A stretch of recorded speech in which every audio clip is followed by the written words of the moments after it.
tous et à toutes pour cette troisième édition de la compétition intercommunautaire et interscolaire Les Contes et légendes de chez nous 2021. Mon nom est Virginie Rainville et je suis coordonnatrice de projet pour le Pont Cultural Bridge.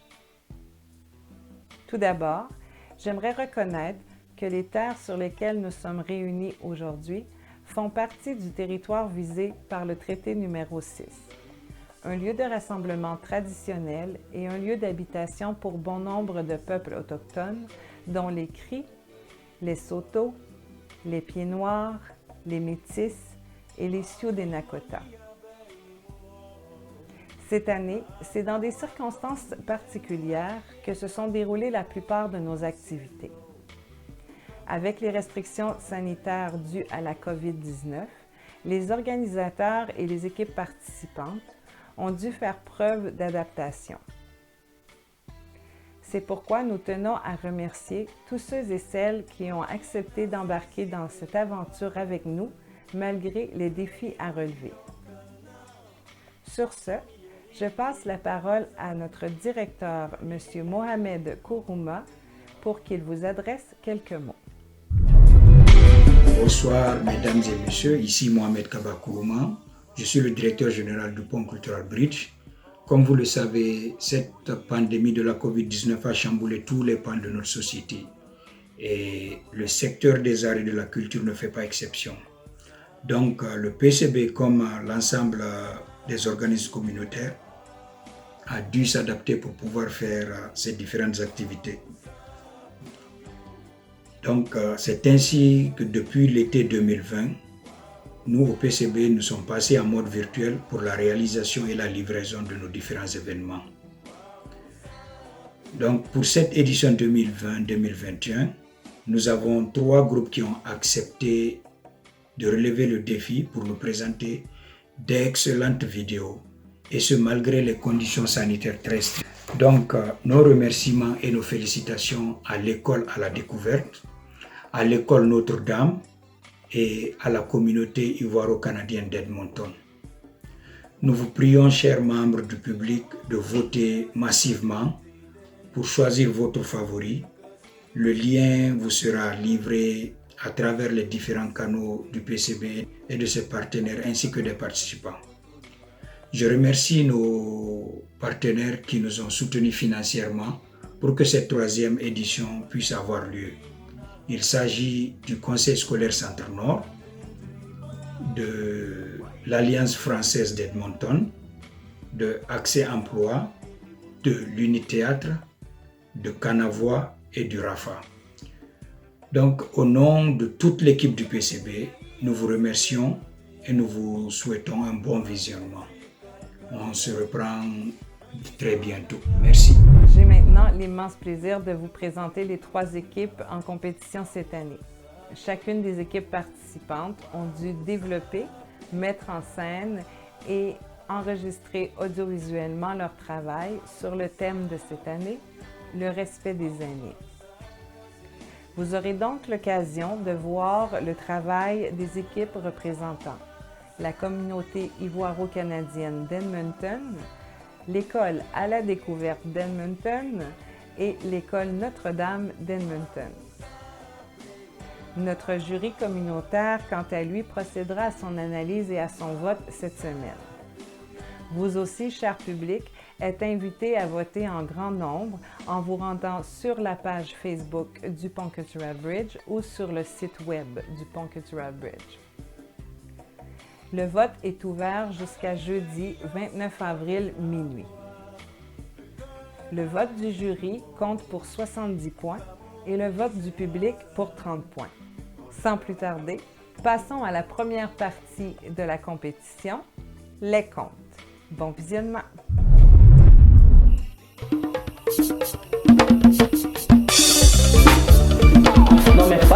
La famille, ce soir, je vais vous raconter un conte de fées. À cette épée, apprêtez-vous.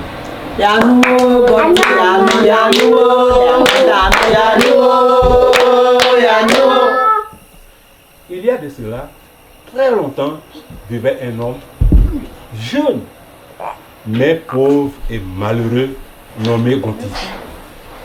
Gonti, en raison de son état misérable, se retira loin dans la forêt à la recherche du bonheur et du bien-être. Là, il habitait une vilaine cabane, loin de tous les regards humains. Une nuit, il était profondément endormi lorsque Dieu apparut et lui révéla un code secret et dit ceci: Gonti, je te recommande cette graine. Tu vas la planter en un lieu sûr. D'elle, j'aimerai un plan qui te rendra heureux. Le lendemain, Gonti alla regarder le lieu indiqué et trouva effectivement cette graine emballée dans une feuille d'herbe sauvage. Après réflexion, Gonti alla planter cette graine près de sa vilaine cabane, de sorte qu'il ait un regard permanent et une surveillance accrue. Quelques jours après, la graine germe et donne un joli plant. Gonti est content et il se réjouit de l'évolution de son projet. Malheureusement, il ne savait pas quand et comment ce miracle allait se réaliser.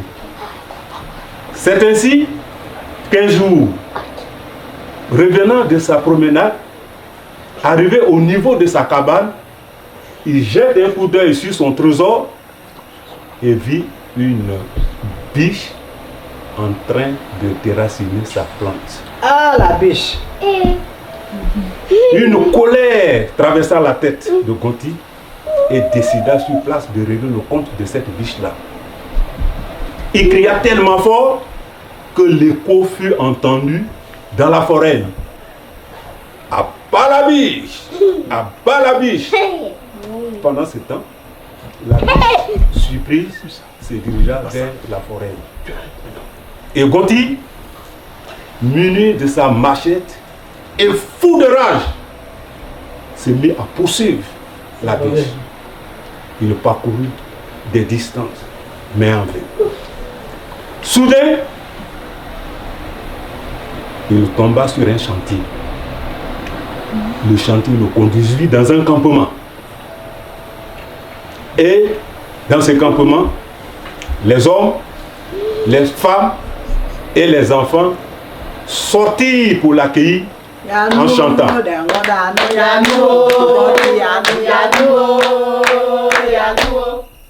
Après les formalités d'accueil, le doyen d'âge prit la parole pour transmettre leur message. Gonti, le campement te demande d'arrêter ici ton chemin et d'accepter d'être notre chef. Tu seras le responsable de tous nos biens. Et Gonti, pour toute réponse, demanda: est-ce que vous n'avez pas vu une biche passer dans votre campement avec une plante à la bouche? Et le doyen d'âge répondit par l'affirmative. Gonti est encore en colère et cria: non, non, il faut que je récupère ma plante. Et Gonti reprend la route.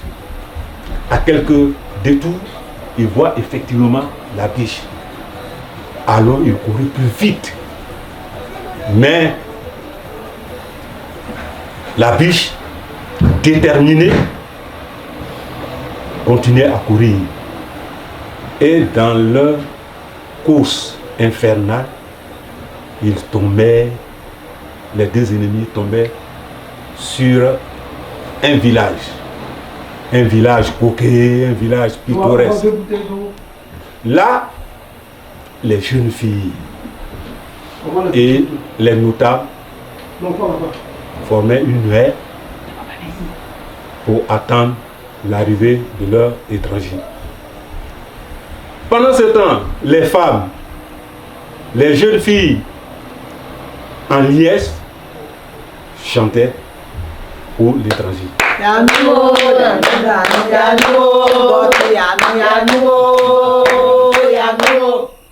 Gonti fut conduit à la résidence de la chefferie.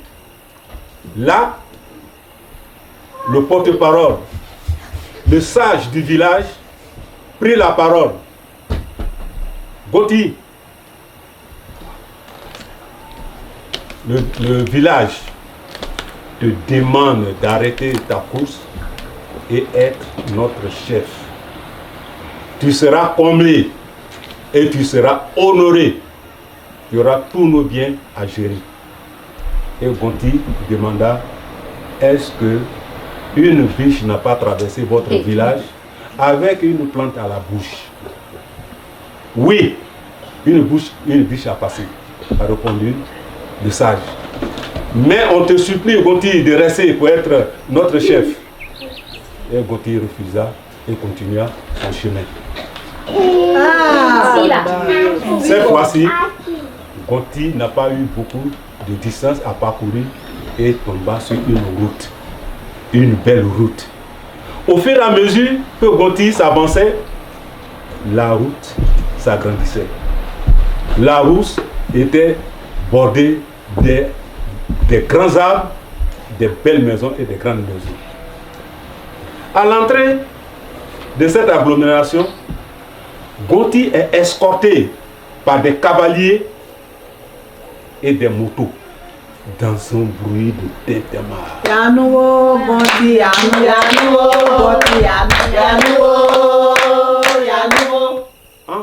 En plus de ce bruit de tintamarre, les femmes entretenaient cette belle chanson que vous venez d'entendre. Alors, Gonti est conduit au palais royal. Là, les dignitaires, les leaders communautaires attendaient. C'est ainsi qu'après une pause, le responsable des cérémonies, le porte-parole, prit la parole pour demander à Gonti: le royaume de Topi-Gui te demande d'arrêter ton chemin et d'accepter d'être le roi, car vous êtes un envoyé de Dieu. Pour toute réponse, Gonti demanda: est-ce que une biche n'a pas traversé votre village, votre ville, avec une plante à la bouche? Encore Gonti. Le maître de cérémonie répondit: oui, une biche a passé ici. Mais cela n'a pas d'importance. Il faut rester. Tu vas être notre roi. Et cette déclaration a soulevé un grand tonnerre d'applaudissements. Mais pendant que la population attendait la réponse de Gonti, ce dernier s'éloignait. Toi aussi. Et c'est ainsi qu'il était sur la grande route du royaume. Mais au fur et à mesure qu'il s'avançait, la route se rétrécissait et devenait un sentier. Lequel sentier disparaissait dans la brousse. Mais malgré cette difficulté, Gonti continuait à suivre, à frayer un chemin, parce qu'il voyait de loin la biche partir. Et la biche elle-même, arrivée sur un rocher, elle s'arrêta et regarda venir Gonti. Et quand Gonti était à 1 mètre de la biche, il dit: biche voleuse, remets-moi ma plante. Et la biche réplique: Gonti, qu'est-ce que tu veux faire avec cette plante? C'est elle qui va me rendre heureux, répondit Gonti. Et la biche de continuer: est-ce que pendant ma poursuite, Tu n'as pas eu une occasion pour être heureux. Mais puisque c'est cette plante que tu veux, tiens, moi, la biche, j'ai fait ma partition. C'était pour t'amener au bonheur que tu as toujours cherché. Gonti se retourne, croyant qu'il allait retrouver encore les mêmes bienfaits. Mais non, le passé ne revient plus. Et Gonti se retrouva devant sa case encore plus malheureux. Voilà pourquoi le bonheur, c'est une opportunité. Si elle se présente, il faut la saisir. Faute de quoi, c'est le regret. Mais le regret de n'avoir pas écouté les sages et de n'avoir pas écouté les aînés qui t'ont montré la voie à suivre.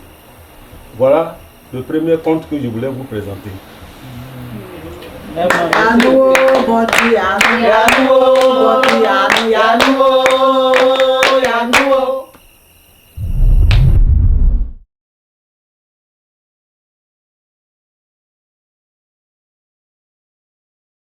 Alors, je suis trop contente d'aller enseigner les jeux à mon grand-père dans sa maison de retraite. Comme il ne sait rien, et je suis tellement plus intelligent que lui. Il est trop chanceux de moi, son professeur. Pour moi, merci d'enseigner Emmanuel. C'est tout, je viens d'acheter. Félicitations, tu dois me respecter. Assieds-toi donc, je te raconte une histoire. Non, merci. Je suis venue pour t'enseigner les essais, pas pour écouter des histoires. Si tu ne t'assieds pas, je vais parler avec ton père. Laisse-moi te raconter une histoire qui s'est passée avec mes amis de la maison de retraite il y a un mois.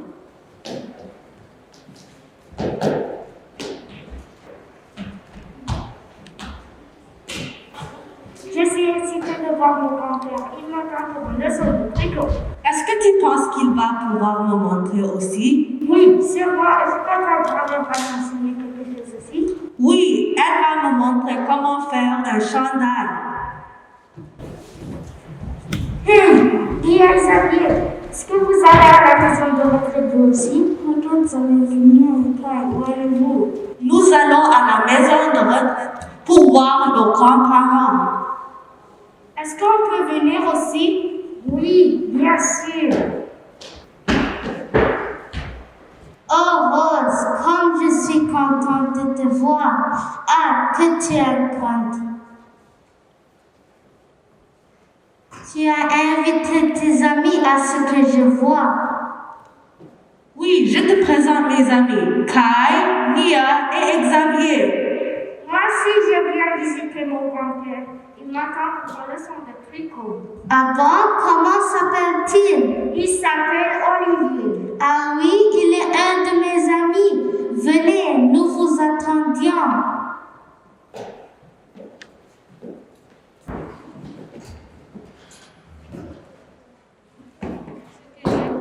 Bonjour Kai, est-ce que je vois tu as amené tes amis avec toi et aussi tu as rencontré Mira?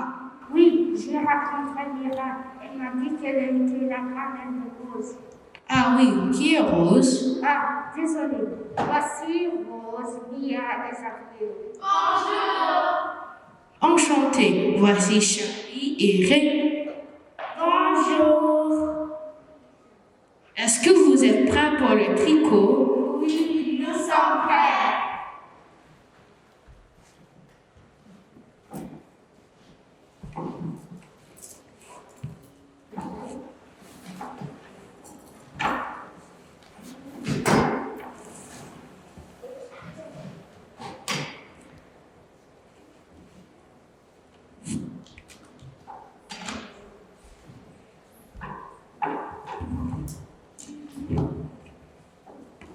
Qu'est-ce que vous aimeriez apprendre en premier? J'aimerais tricoter un chandail. Moi aussi, ça m'intéresse. Moi, j'aimerais tricoter une tique. Nous pouvons te montrer. Moi aussi, j'aimerais tricoter une tique. Moi aussi. Nous pouvons te montrer comment faire.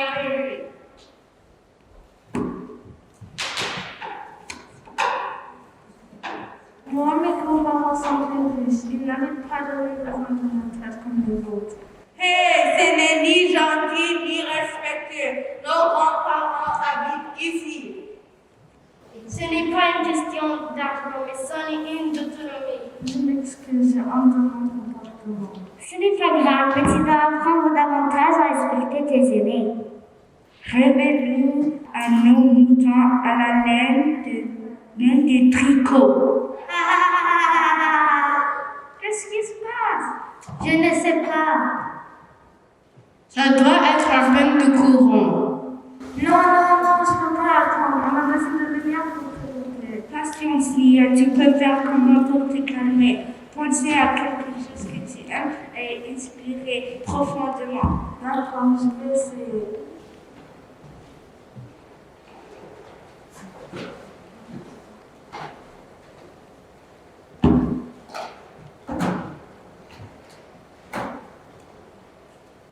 J'ai trouvé des lampes torches. Elles peuvent me servir à trouver le panneau électrique.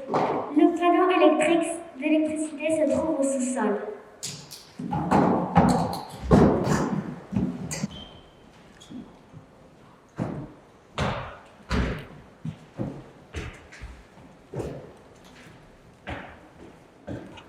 Alors, qu'est-ce qu'on fait maintenant? Ah, c'est un fusil qui a sauté. Il faut le changer. Les fusibles de recharge sont là et dans la main juste ici.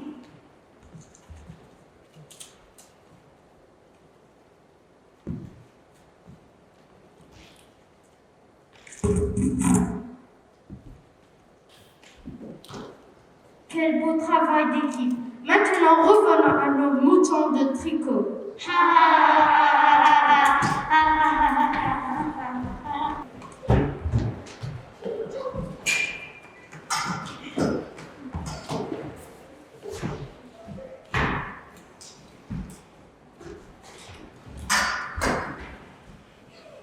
Vois-tu, Mira, pourquoi on respecte les aînés? Même si ils n'ont pas beaucoup de force. En travaillant ensemble, ils peuvent accomplir plusieurs choses. Je m'excuse, papa, j'étais impoli envers toi. Est-ce que tu sais tricoter? Oui, je sais tricoter. Je peux t'apprendre si tu veux. Avec plaisir. Après, je t'enseigne les échelles, bien sûr.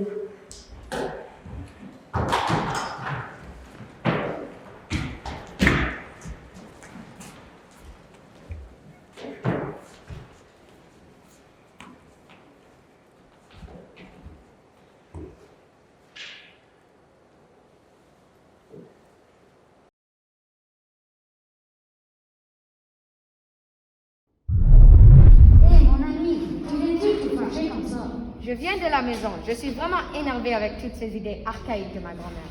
Qu'est-ce que tu veux? Ce sont nos aînés. On doit les accorder du respect, car ils ont beaucoup à nous apprendre. Elle peut m'apprendre quoi? Ces idées de la préhistoire et de l'Antiquité? Non, nous sommes dépassés ça. Nous sommes au 21e siècle et on parle de technologie, de vêtements de marque et autres. Ok, ne te fâche pas. Ce soir, ma grand-mère va nous raconter une histoire. Si tu veux venir, tu peux.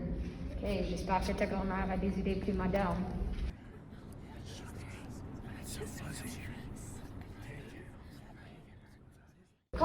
Grand-mère, on est venu pour l'histoire que tu as promis à nous rencontrer.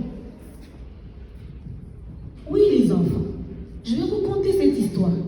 Mais, vous savez, grand-mère est vieille et toute fatiguée. Est-ce que vous pouvez m'aider à me tenir des mots?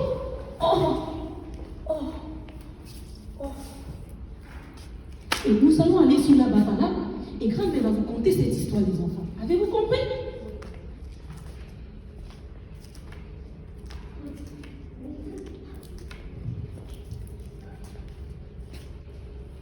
Oh, asseyez-vous. Et toi, tu vas m'appeler Liliana et je vais vous conter cette histoire. Liliana, venez, grand-mère va nous raconter une histoire.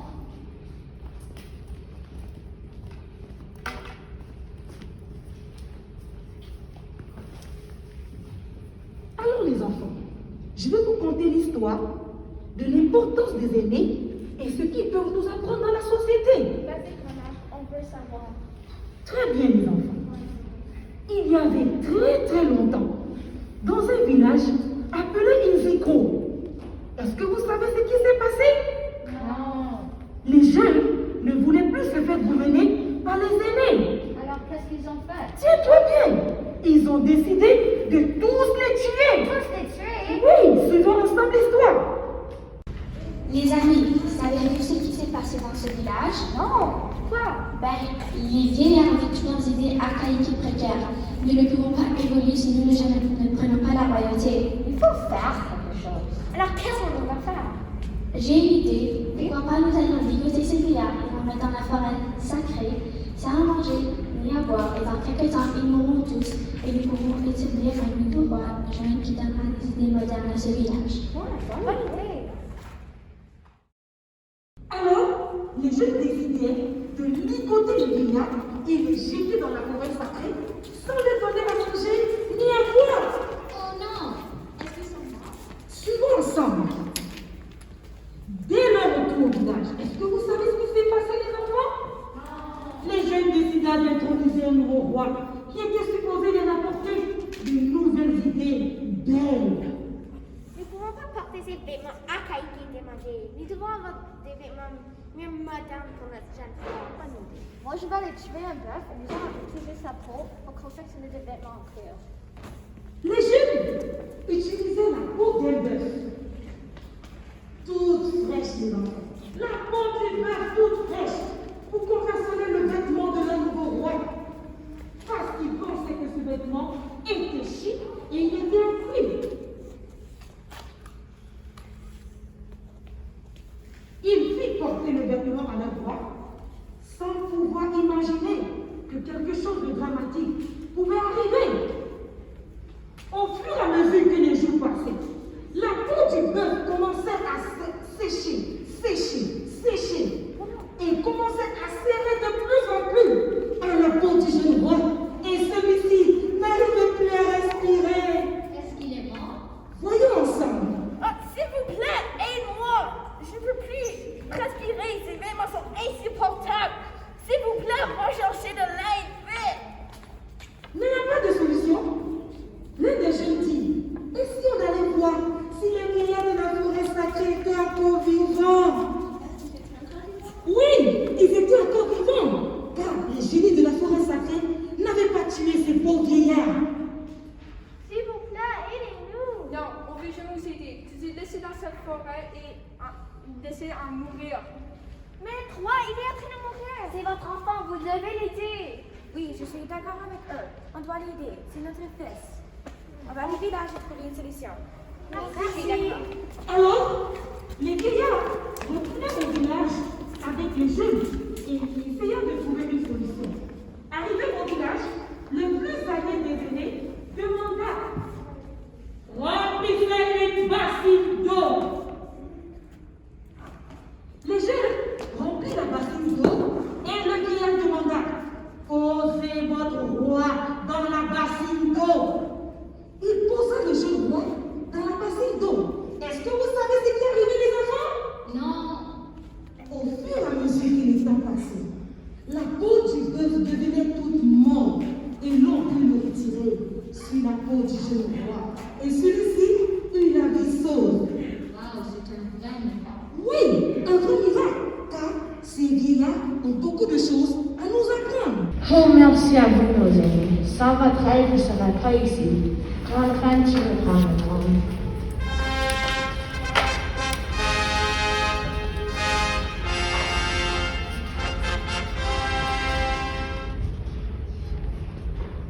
Alors, les jeunes décidèrent de se laisser encore gouverner par les aînés, car ils avaient beaucoup de choses à nous apprendre. Et depuis ce jour, les jeunes Isigros compris l'importance et la nécessité d'avoir les aînés dans la communauté. Avez-vous bien compris cette histoire, les enfants? Oui. Et toi, as-tu bien compris? Oui. Dès le retour à ma maison, je demanderai des excuses à ma maman, car elle a beaucoup à m'apprendre. Ça, c'est bien. Oh, les enfants, vous savez que grand-mère est beaucoup fatiguée. Elle a besoin de se reposer. Est-ce que vous pouvez l'aider à se tenir debout?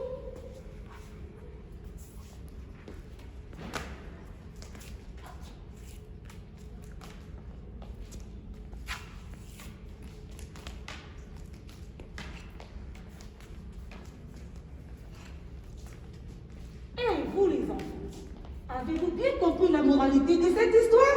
Oui, grand-mère. Chers parents, chers amis, nous devons respecter nos aînés et leur accorder de l'importance, car ils ont beaucoup de choses à nous apprendre. Merci.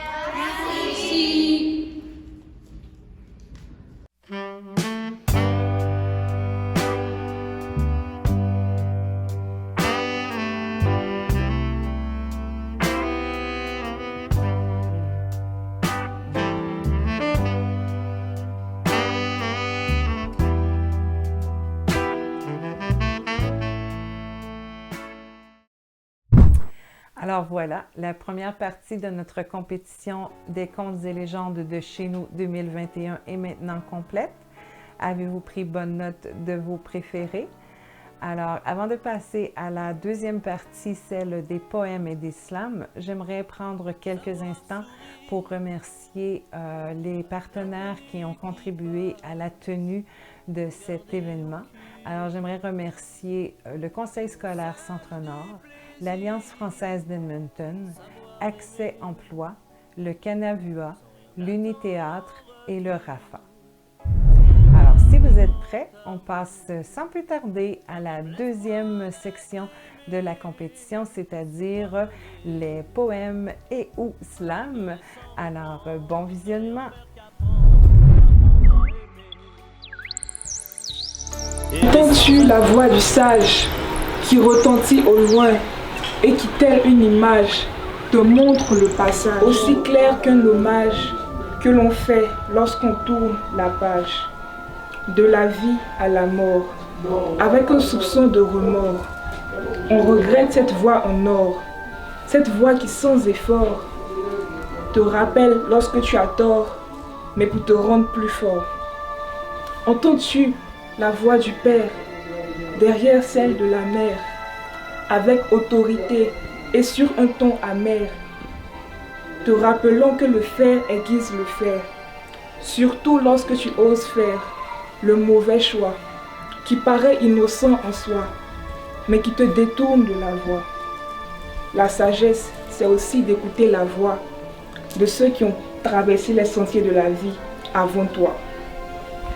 L'entêté est tantôt une bénédiction, tantôt un poison. L'insensé agit par manque de raison. Le rebelle se révolte à chaque saison.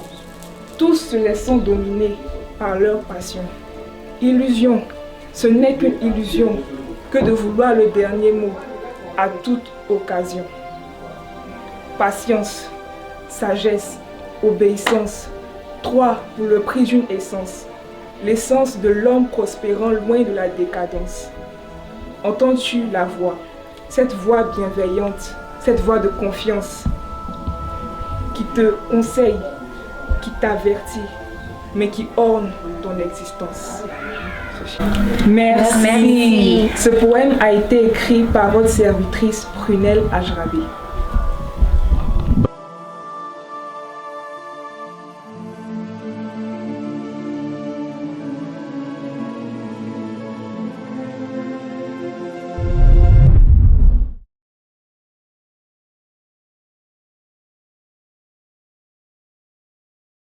Ici, au Canada, par Jacinthe Arsenault, Kani Konaté et moi-même, Lilia Metcalfe. Ici, au Canada, on se pense fier, on se pense poli, on se pense gentil. Ici, au Canada, on se pense sécure, on se pense pacifique, on se pense accueillant. Mais nous avons des failles. Nous avons des secrets. Nous avons des défis. Ici au Canada, on valorise la jeunesse, la beauté, la force. Mais quoi de la sagesse, de l'expérience, de l'apprentissage? Ici au Canada, on valorise notre famille, nos amis, nos collègues. Mais quoi de nos grands-parents, nos oncles et tantes, nos parents? Nous prenons d'eux quand ils sont forts, et nous les abandonnons quand ils sont faibles. Nous sommes impatients quand ils sont lents, nous rions quand ils oublient. Prenons soin de nos aînés, soyons fiers de notre histoire. Remercions ceux et celles qui nous ont donné vie. Écoutons leurs histoires, notre histoire, leurs expériences, leurs connaissances. Ils méritent notre révérence, notre persévérance, notre amour et notre gratitude. Mais surtout notre respect. J'adore ma grand-mère. Elle a pris soin de moi quand j'étais bébé. Elle m'apprend à faire de la couture. Elle a fait mon chandail préféré. J'aimerais bien rencontrer ta grand-mère. J'aimerais qu'elle m'apprenne à coudre aussi. J'adore ma grand-mère. J'aime sa cuisine. Elle prépare mon plat préféré. C'est toujours délicieux. J'aimerais tellement qu'elle m'apprenne à cuisiner ce plat. Tous les aînés sont spéciaux. Tous ont des connaissances à partager. Ici au Canada, aimons nos aînés, aidons nos aînés, respectons nos aînés. Ici au Canada.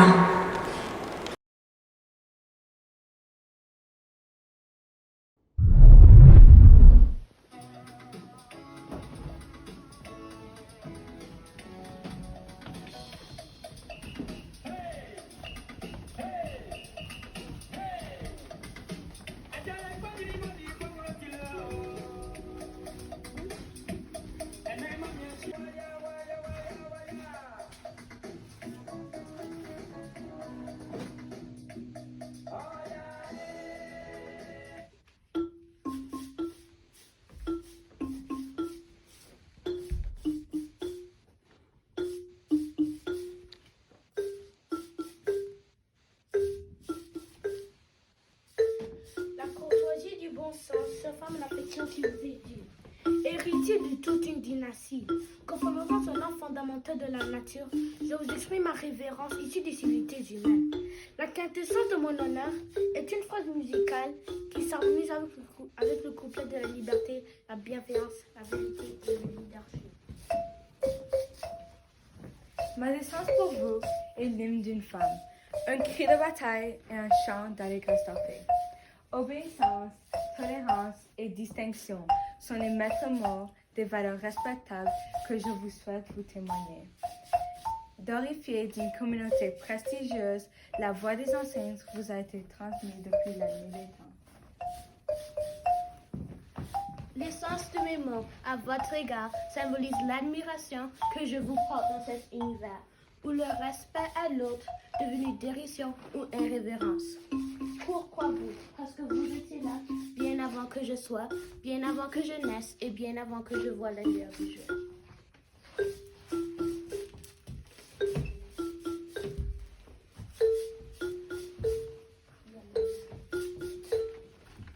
Dignitaires expérimentés, laissez-nous vous exprimer notre respect absolu avec ces verbes authentiques qui vous sont distillés. Merci.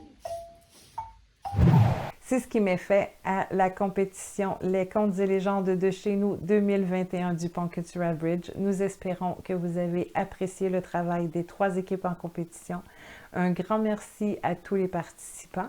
Allez voter. Vous avez de maintenant à jeudi 29 avril minuit pour effectuer votre vote.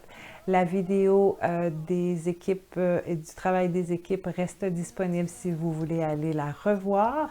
Et encore un grand merci à tous nos collaborateurs. Nous, on se revoit pour le dévoilement des équipes gagnantes suite au vote du public et au vote des membres du jury. Alors, c'est un événement Zoom qui aura lieu le 1er mai prochain, c'est-à-dire samedi prochain à 16h. Restez branchés pour voir quelle équipe sera gagnante. Sinon, il y aura évidemment publication des équipes, de la position gagnante des équipes. Merci d'avoir été là. On espère que vous avez vraiment apprécié et qu'on va recevoir des votes par milliers. Alors, sur ce, prenez soin de vous. On espère pouvoir faire la compétition de façon plus traditionnelle l'année prochaine sur scène, devant public. Mais en attendant, ben, on se voit virtuellement samedi prochain pour le dévoilement des gagnants. Alors, merci beaucoup. Le Pont Cultural Bridge vous remercie de nous soutenir avec ces activités-là. Puis, bien, à la prochaine!